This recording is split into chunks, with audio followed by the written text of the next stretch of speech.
Panalangin ka sa atong mga kinabuhi. We read the Bible, John chapter 13, verse 34. O karon atong basahon sa itong mga Biblia sa libro sa Juan, Juan kapitulo 13, versikulo 34. Jesus says, "A new command I give you, love one another. As I have loved you, so you must love one another." Amen. Greeting each other, love one another. Amen. The Bible says God is love. Ang Biblia nag-ingon nga ang Dios gugma.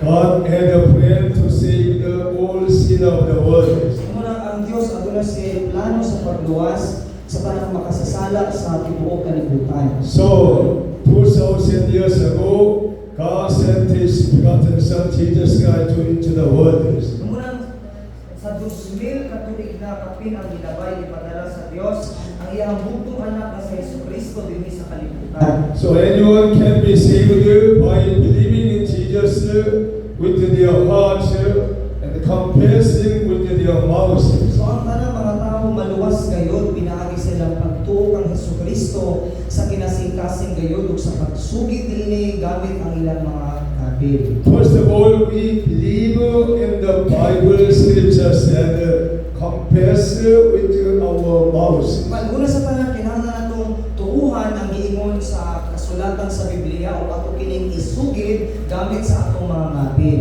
So memorize the verse is very important. Confess with your mouth with the word of God. Muna ang pag-sagulo or pagmemorya sa mga bersikulo importante kaayo kini tungod kay pinaagi ni atong masugid, pinaagi sa atong mga kabil. And then wonderful power will be with you through the word of God. So kaduna kayo nindot kayo nga gamong dinhi kanato pinaagi sa pulong sa Dios. Number one, how can we love God? O una, unsaon man nato paghigugma sa Dios?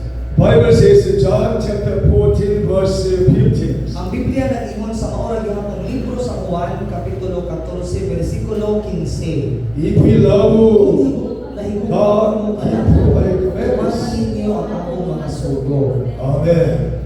Through keeping the commandment of God, all scriptures, we can love God very well. So pinaagi sa pagtuman sa tanang pulong sa Dios o kasulatan din sa Biblia, kini nagpasabot nga atong gihigugma pag-ayo ang Dios. So if we keep His commandment, we'll live in Christ Jesus. Kung atong tumanon ang iyang mga kasuguan, nagkinabuhi kita kauban kang Jesucristo. Also Jesus Christ lives in us. Kung si Jesucristo usab nagpuyo sulod ka nato. The Bible says that the Lord also live in us. Ang Biblia usab nag-ingon nga ang Ginoo nagpuyo sulod ka nato. So, loving our visible brother and sister is the way to love God Almighty. Kung mao ang paghigugma nato sa mga igsuon nato nga makita mo kini ang paagi nga atong gihigugma ang Dios nga labing gamhanan. Bible says 1 John chapter 2 verse 11. So ang Biblia nag-ingon dinhi sa unang Juan kapitulo 2 bersikulo 11. But anyone who hates a brother or sister is in the darkness and works alone in the darkness. They do not know where they are going. They put in the darkness as blind. If we have hating someone, brother and sister and friend and neighbor, darkness will cover all of their lives. Kung aduna gayud kitay gidungtan nga tawo or aduna tay gidungtan sa atong mga silingan or sa atong isigkatawo ang kagit-ngit mutabon gayud sa tibok natong kinabuhi. And then they cannot see the kingdom of heaven. Kung dili nila makita ang gingharian sa langit. Really, they cannot enter the kingdom of heaven. O sa tinuod dili sila makasulod sa gingharian sa That's why the Bible says, love one another. Muna ang Biblia nag-ingon nga maghigugmaay kita sa matag usan. And then the light of Jesus Christ shining on us. O ang kahayag ni Jesucristo mo danag dinhi kanato. We can see everything very clearly. Sama nga makita nato pag saklaw kayo ang mga butang. You can see kingdom of heaven very clearly. Sama nga makahimo sa kita pagkakita sa gingharian sa langit pag-ayo. You can enter the kingdom of heaven very surely. O kung pinaagi sa gugma, makasunod gayon kita sa gingharian sa langit. Bible says, love is patient. 1 Corinthians chapter 13 verse 4. O ang Biblia nag-ingon nga ang gugma pailo. O pailo. Unang Korinto kapitulo 13 versikulo 4. Love is patience. Ang gugma mo pailo. We must be patient to everyone, every situation. Kinahanglan gayon kita nga magpailog sa tanang sitwasyon. Because through patient endurance, our faith will very greatly growing upgrade. Pinaagi sa atong pagkamalahutayon diha sa pagpailog motubo gayon ang atong mga pagtuo. This is the loving God Almighty. Mao kini ang paghigugma sa Dios nga labing gamhanan. And then it does not seek its own benefits. Ang gugma dili gayon maninguha sa iyang kaugalingong kagustuhan. If we loving God, loving people, will not seek our own benefits. Kung nahigugma kita sa Dios o nahigugma kita sa mga tao, dili gayon kita maninguha sa ato lamang kagustuhan. We can sharing what we have abundantly to another one. Kahimo kita sa hatag o pagpaambit sa kung sa anaan nato sa ubang mga tao. 1 Corinthians chapter 13 verse 5. Dili sa unang Korinto kapitulo 13 versikulo 5. It does not dishonor others. It is not self-seeking. It is not easily angered. It knows no reporting of laws. Amen. That's why love is very important to make a victory and successful in our life. Na ang paghigugma importante gayud kaayo aron kita makabaton og magmalangpuson og kadaugan sa atong kinabuhi. We, it is love is the enduring in situations. O sumala sa giyon sa Biblia ang paghigugma pagdahutay gayud sa tanang sitwasyon. 1 Corinthians chapter 13 verse 7. Atong basahon sa unang Korinto kapitulo 13 versikulo 7. It always protected, always trusted, always hopeful, always prosperous. Amen. If we loving God, loving the people, it will protection all our lives. Kung atong gihigugma ang Dios o gihigugma pag-ayo mga katawan kini mo proteksyon gayon sa atong mga kinabuhi. Jesus' endurance on the cross is the model in our life. Sama nga ang paglahutay pag-antos ni Jesucristo dito sa cross mao kini ang usa ka modelo alang sa atong mga kinabuhi. Bible says in Hebrews chapter 12 verse 2. Ug ang Biblia nag-ingon dinhi sa libro sa Hebreo kapitulo 12 versikulo 2. Fix our eyes on Jesus, the pioneer and the perfecter of peace. For the joy set before him, he endured the cross, scorning to shame, and sat down at the right hand of the throne of God. Ang kaulaw sa pagpakamatay dito sa cross tungod sa kalipay nga madawat niya ug naglingkod siya sa tuong trono sa Dios. We must endure in our life suffering and trouble and trial and problems. Ang kailangan natong malampusan, kailangan kitang mulahutay sa tanang mga kasamo, kalisdanan, kasakit ug mga pagsulay sa atong kinabuhi. Jesus showed us the example on the cross through his trial. He was endurance, no speaking very well. Sama nga nagpakita og pananglitan sa Jesucristo sa panahon sa iyang mga kalisdanan dito sa cross, wala gyud siya mo sulti o mo hisgot og bisan sa sambutan. So we must shut to mouth and every moment when the people insult us and speaking long bad words for us. Ato lamang itakpo mga to mga bakbakon sa panahon nga adunay mag-insulto ka nato or adunay magsulti ka nato dili maayo mga butang or mga pulong. And God will give us the very great choice. Ang Dios maghatag ka nato dako kaayo kanipay. Number two, the definitive evidence of God's love is this, Romans chapter 5, verse 8. O ikaduha, ang klaro kaayo nga ebidensya sa gugma sa Dios, makita din sa Roma Kapitulo 5, versikulo 8. God demonstrated His own love for us in this, while we were sinners, nagpakamatay si Kristo alang ka nato.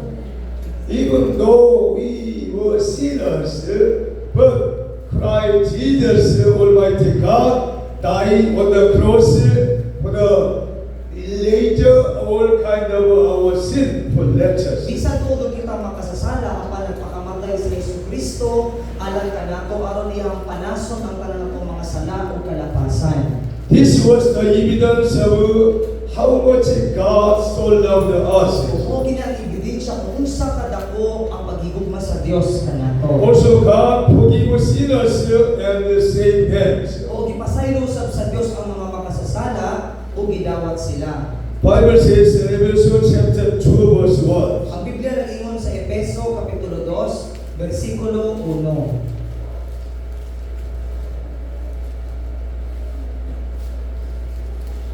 As for you, Kaniadto patay you are dead in your transgressions and sins. pagkamakasasala.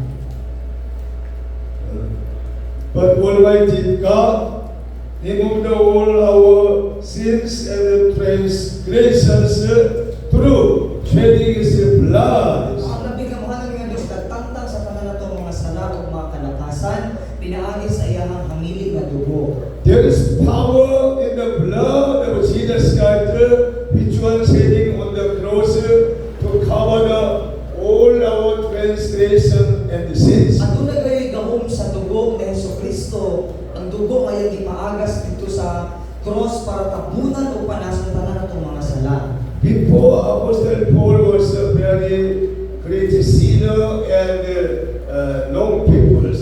But after he met Jesus Christ, he was realized forgiveness of all kind of sins by the grace of the Lord Jesus Christ.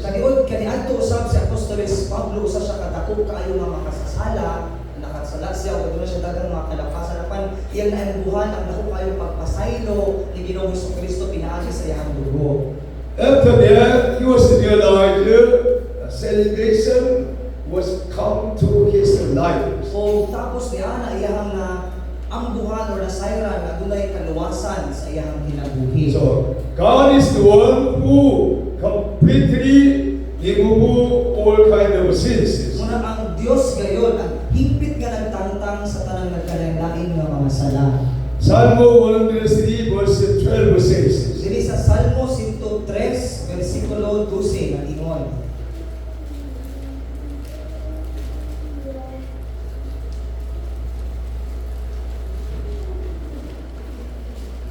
verse 12, Versikulo 12 atong basahon. Sama as far as the east is the west, so far as the river ang of ilayon sa transgression pagwagtang from niya us. sa atong mga sala. The east to west is very far, but likewise, Almighty God, our sins transgression remove likewise. Ang sidlakan ug ang kasadpan daw halayo kini kaayo apan sama niini nga gitangtang ni Ginoong Jesucristo ang atong mga sala. God can remove our transgressions from the east to the west. Gitang nakahimo ang Dios sa pagtangtang sa atong mga sala gikan sa sidlakan ngadto sa kasadpan. Through understanding Bible, we be set free in our lives. Sinaagi sa atong pagsabot sa Biblia, mahimo kitang gawas nun sa atong mga kinabuhi. I have experienced transgression, sin, mistakes so much before I met Jesus Christ. Sama nga sa wala pa mahibalag ni Pastor Lee si Ginoong Jesucristo, ano siya dagan kay nabuhat ng mga kapakyasan o mga kasalanan. But I was rejoiced and enjoying in my life. Oh, I will tell us confidently, remove all my transgressions and sins by the grace of the Lord Jesus Christ, who died on the cross. Apan nagmalipayong siya tungod kay ang Biblia naghisgot nga ang tanang mga sala o tanang mga kalapasan at tangtang na kini pinaagi gayon sa dugo ni Jesucristo nga nagpalansang dito sa cross. Your sins and transgressions remove from the east to west. Sama ang imong atong mga sala o atong mga kalapasan kini gitangtang nagikan sa sidlakan ngadto sa kasadpan. Greetings, Ingay mo tapan. your sins move from east to west.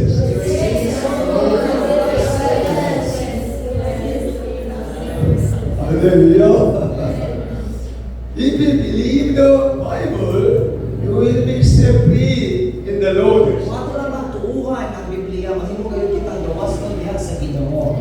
That's why Bible teaching us the truth. Muna ang Biblia nagtudlo ka nato sa kamatuoran. I like working in the truth all the times. Gusto kayo ni Pastor Lee nga maglakaw sa tanang higayon diha sa kamatuoran. That's why I am set free in all Nang situations. sa tanang sitwasyon kanunay siyang gawas nun. Number 3, God is the one who pour out the Holy Spirit without limit. Uy katulo ang Dios mao ang nagbubo sa balang espiritu sa walay kinutuban. John chapter 3 verse 34 says, Dili sa Juan kapitulo 3 bersikulo 34 nag-ingon. For the word whom God has sent speak the word of God, who God gives the Spirit without limit. Sa iyang espiritu. Amen. Without the limit, God will pour out His Spirit continually. Sa walay kinutuban o sa walay sukod, gusto sa Diyos nga padayon ng ibubo ang iyang balang espiritu. That's why, as a Christians, we can pray continually. Kung naisip mga Kristohanon, makahimo sa kita sa pagpadayon, sa pag-ampo. Bible mention about this. How can we pray continually? Kung ang Biblia naghisgot mahitungod dili kung saan nato sa pagpadayon, sa pag-ampo. We can pray continually in the Holy Spirit. Makahimo kita sa pagpadayon, sa pag-ampo, pinaagi sa balaang espiritu. Even though working time, sleeping time, studying time, we can pray continually in the Holy Spirit. Bisan og panahon sa atong pagkatulog, panahon sa atong pagtrabaho o sa atong pagtuon, makahimo gyapon kita sa pagpadayon sa pag-ampo. This is the scripture of God. When you open the first dimension of the spiritual heart, you can pray very well continually. Kini sikreto sa Dios apan kun maabri at pag-ayo atong ikaupat nga dimensyon nga mga mata o kasing-kasing, makahimo kita sa pag-ampo pag-ayo. For example, during the sleeping, your physical body will be sleeping, lay down on the bed, but your spiritual part can pray continually. Ang pananglitan kun panahon sa atong pagkatulog ang atong lawas naghigda kini sa higdaanan o nipahulay apan ang atong espirituhanong bahin makahimo gyapon kini sa pagpadayon sa pag-ampo. So Bible says, why does God pour out the Holy Spirit? Kung ang Biblia naghisgot ngano man nga ang Dios nagbubo sa balaang espiritu. Because all humans have a wickedness. Tungod kay ang tanang mga katawhan na doon sila kanuyahon o kahuyang. As a man, I have very weaknesses. Isip ko sa tao lamang sa pastor usap sa siya ka manuyahon or huyang. I have very sicknesses. Sa mga dahil gayon na doon siya yung mga balatian. But I can overcome the weaknesses, sickness by praying in the Holy Spirit continuously. Ako dalampusan niya ang mga balatian o kanuyahon, kahuyang pinaagi sa pagpadayon sa pag-ampo.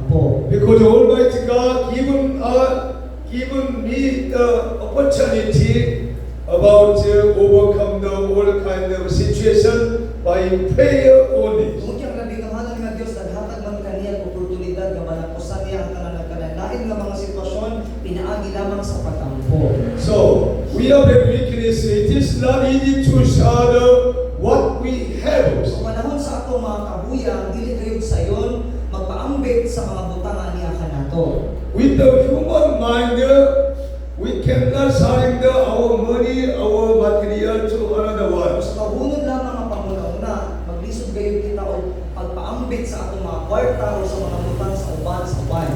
But when the Holy Spirit come upon us, changing begin to occur in our lives. Apan kung ang balang espiritu mo kusad kanato at aduna gayud kausbanan nga mahitabo sa atong kinabuhi. We can open our treasure box, our purse, and sharing what we have. Sa mga atong ablihan na atong mga taguanan o mga kwarta or ato ang mga pitaka o atong ihatag kini sa uban.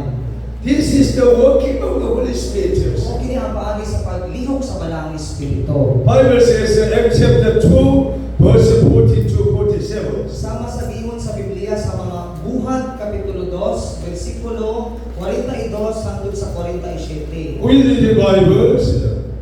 They devoted themselves to the apostle teaching, to fellowship, to the breaking of the bread, and to prayers. Everyone was filled with awe, and the many wonders and signs performed by the all the believers were gathered ang nahimo pinagi sa mga apostoles they sold property ang and possession ang to tanang mga people to matutuon ang padayon sa ilang everyone mga and kauban o ang mga kabtangan sa matado sa kanila every day they continued to meet together in the temple courts.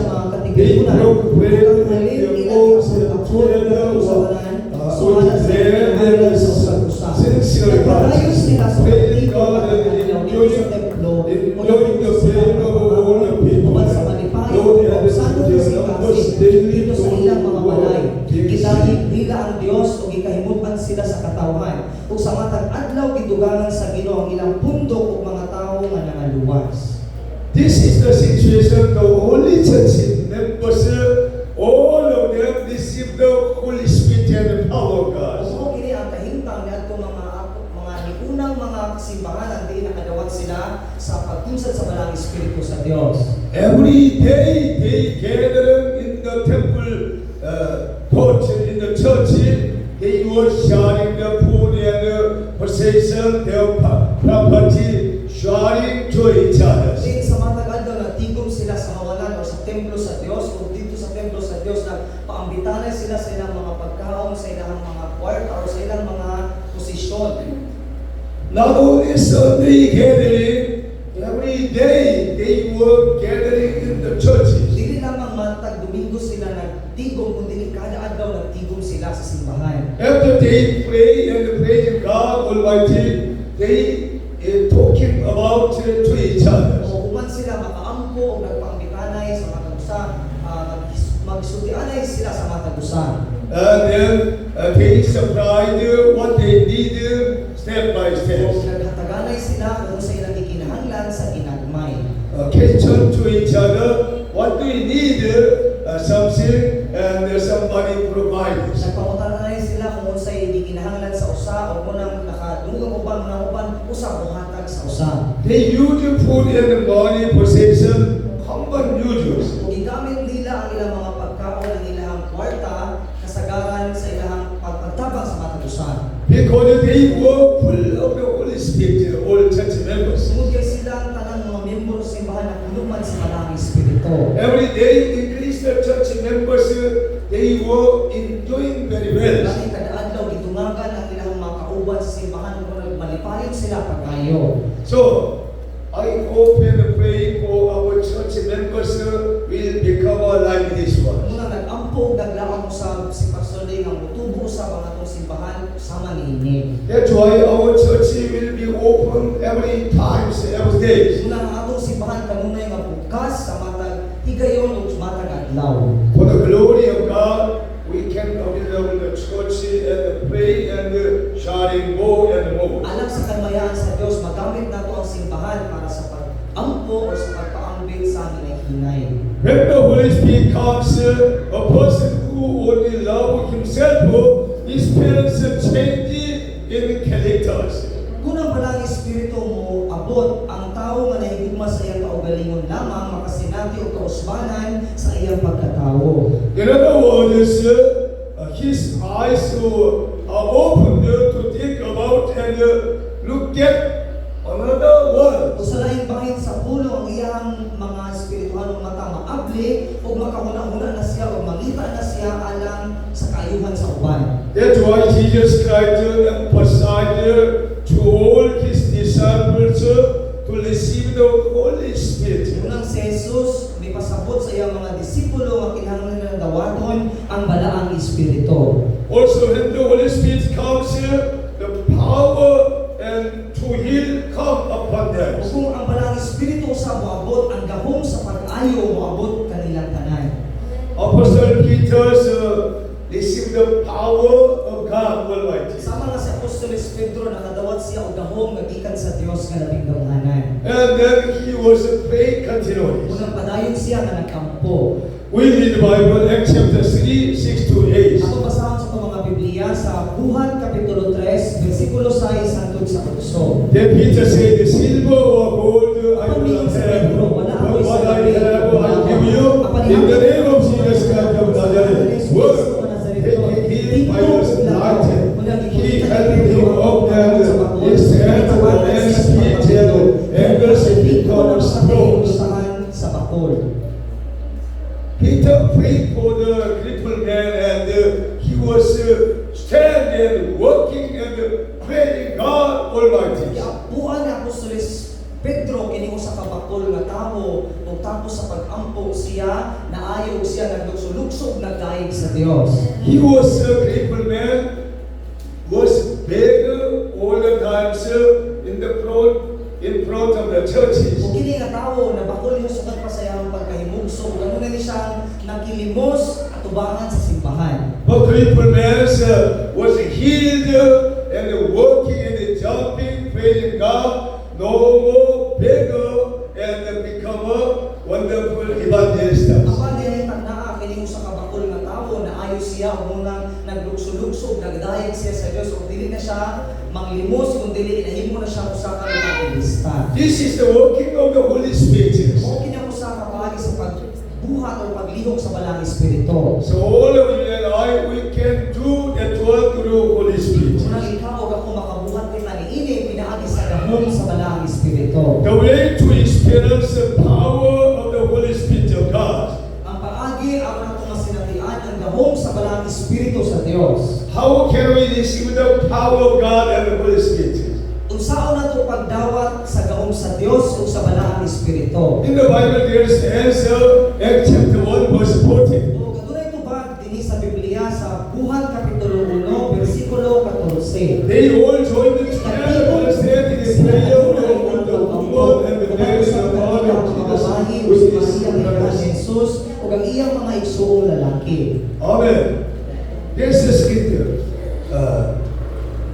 All together, join together, constantly prayer is the Spirit of God in our churches. Ang pagdigom kanunay ug pagpadayon sa pag-ampo mao kini ang sekreto sa Dios nga angay natong buhaton sa atong simbahan.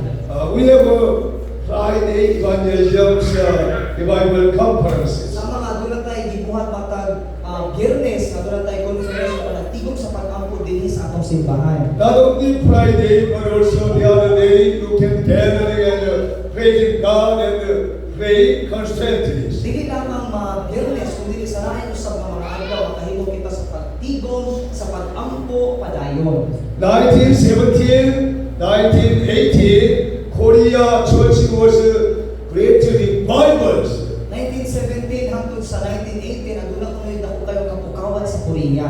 How they were revival in Korea churches. Unsa man sa dakong kapukawan nga niabot sa kasimbahanan sa Korea. They were gathering in the morning devotion. They were gathering after working, after studying. In the evening, gathering in the church and pray continually with with the members. Muna silang nagtigom kada morning devotion, kada buntag, mag-ampo sila o usap sila ng trabaho, padayon gyapon sila nga nagtigom sa kada gabi para sa pag-ampo. And the Holy Spirit working very powerfully. People will be healed, trained, and turning point in their life.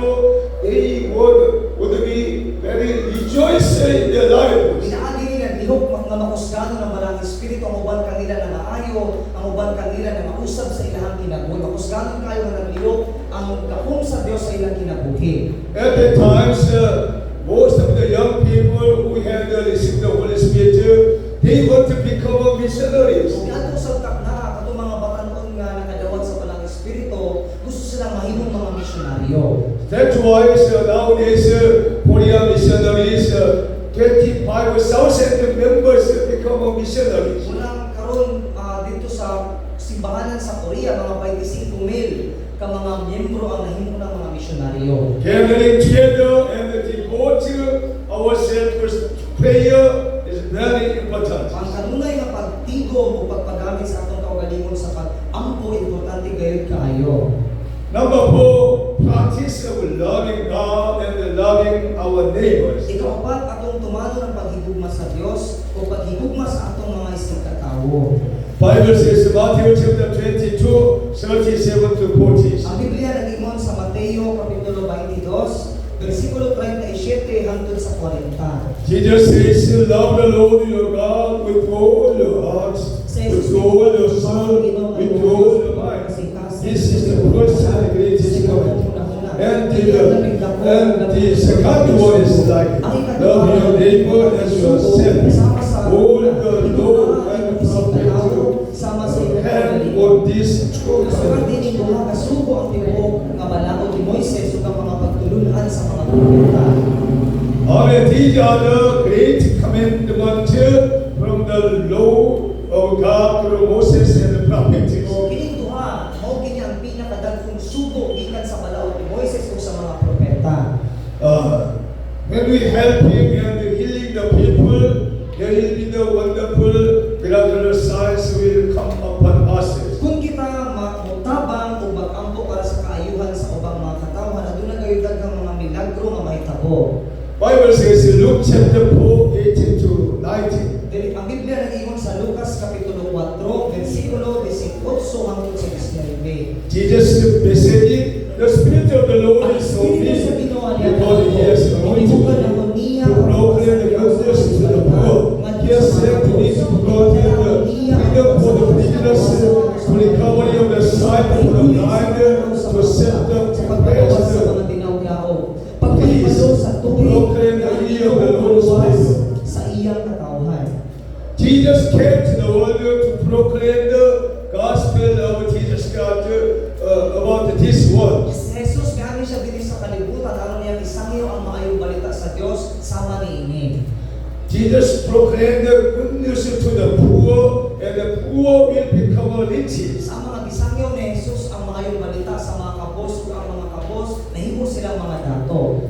1970 years, Korea was very poor for the Philippines. 1970 kuno ang milabay nga katuig na ang Korea pobre kuno kaayo kaysa sa Pilipinas. Korea, there is no food, no materials. So dito sa Korea wala kuno sila yung pagkaon kaayo, wala ko sila daghang mga butang. And then at that time, Philippine government supported in Korea. Kung atong panahon na ang gobyerno sa Pilipinas, mao lamang ang nisuporta sa nasod sa Korea. Now it's the very different situation. Korea was very developing and the Philippines is very low countries. Apan karon dahil na kayo ang kahintang tungod kay ang Korea nilambo ng ilang kahintang apan ang Pilipinas nagka-ubos ang ilang kahintang. There's the one reason. Kini adunay usa ka rason. Korea was seeking God Almighty every morning, every evening, go to the prayer mountain to seek God Almighty. Ang rason kadaghanan sa mga kaigsuonan sa Korea Kristohanon, padayon sila nga nangita sa Dios sa buntag ug sa gabi. To seek God Almighty, Almighty God provide everything, material and co-workers and good material production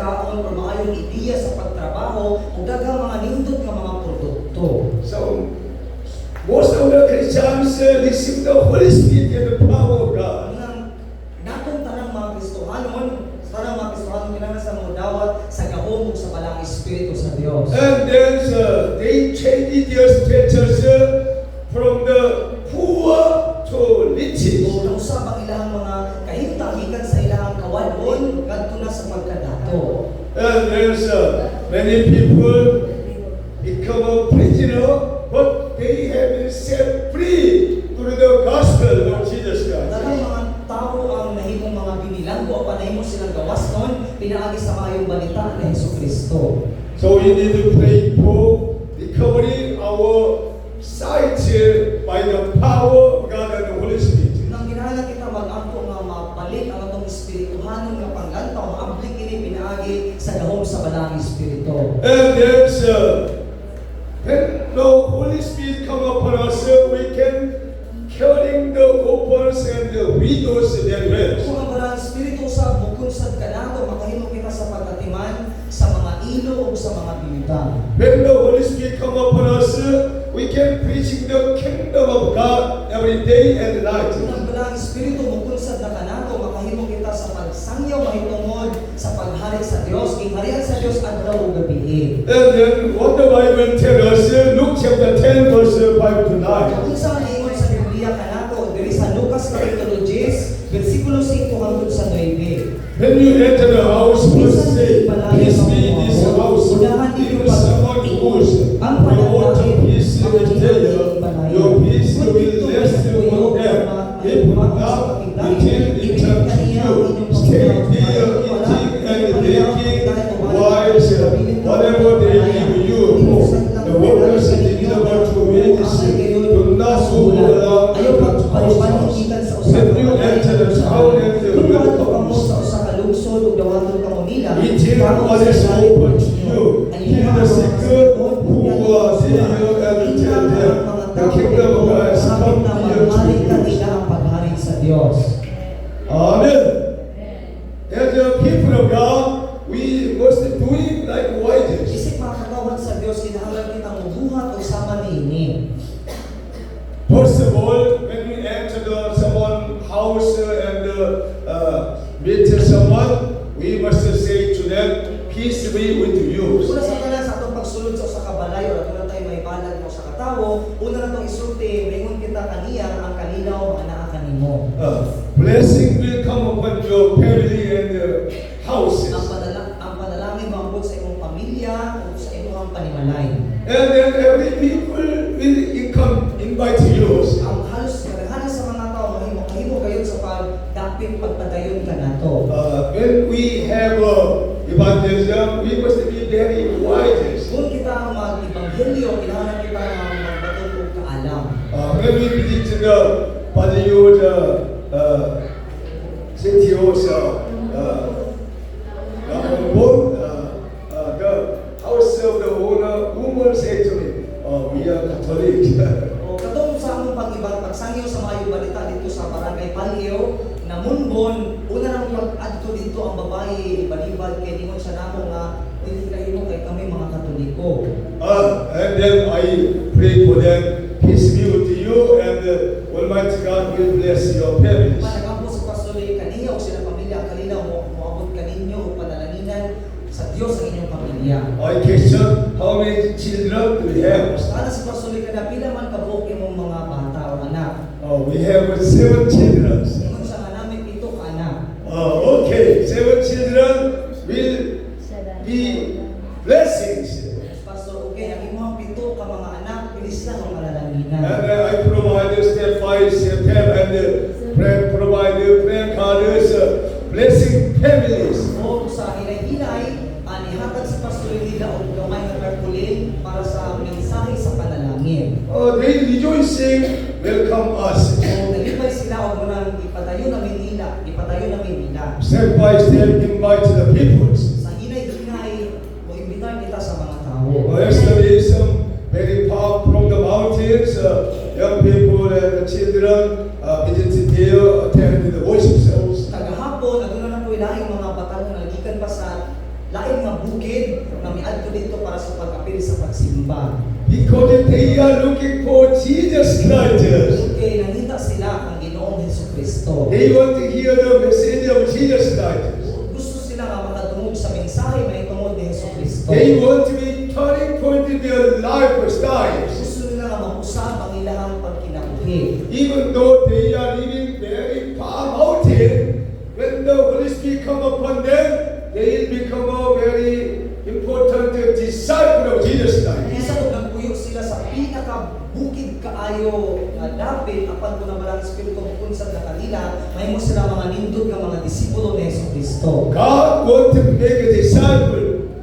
Gusto sa Diyos nga mohimo og mga disipulo. That's why we are continue to go there and helping them and sharing the gospels. Una nagpadaan kami sa pag-adto dito para sa pagtabang kanila o pagpasabot kanila mahitungod sa maayong balita. Because this is the commandment of God and Jesus Christ. Gibuhat nato kini tungod kay mao kini ang sugo sa ato ang Ginoong Hesukristo. Finally, number 5. Why did Jesus ask Peter 3 times, do you love me? O sa ikalima, anong gipangutana man ni Hesukristo si Apostoles Pedro nga gihugma mo ba ako? We read the Bible, John chapter 21, verse 15 to 17. Ako basa sa itong mga Biblia sa Juan kapitulo 21, versikulo 15 hangtod sa 17. When they had finished Tuman eating, bilang pangaon, nangutana si Jesus. Jesus said to the Simon Peter, Simon, Simon son of John, do you love me more than these? Yes, Lord. Siya nagtuman, You know that I love you. Feed my lambs. Sa Jesus mingon kaniya. Again, Jesus said, Simon son of John, do you love me? Yes. Yes, Lord. You know that I love you. Jesus said, take care of my sin. The son of God, he said to him, Simon son of John, do you love me? Peter was hurt because Jesus asked him, Son, do you love me? He said, Lord, you know all this, you know that I love you. Jesus said, feed my sheep. Nasayod ka nga gihigugma ko ikaw. Amen. Through these scriptures, what Jesus wants us. O pinaagi niyo yung maumbahin sa kasulatan, namutana sa Jesus kung sa iyang ganahan. Jesus wanted you to the Apostle Peter. Si Ginoong Hesukristo ganahan, ano siya ganahan di ang Apostoles Pedro. Go to the everywhere I sent this. O sama nga yung isugo sa Apostoles Pedro, malakaw, bisan asa ikaw ipadala. And then feeding the people with the word of God. Upakala ang mga katawhan, pinaagi sa pulong sa Diyos. Teaching the people my instruction. Idlui ang mga tao sa akong mga pagtulunan.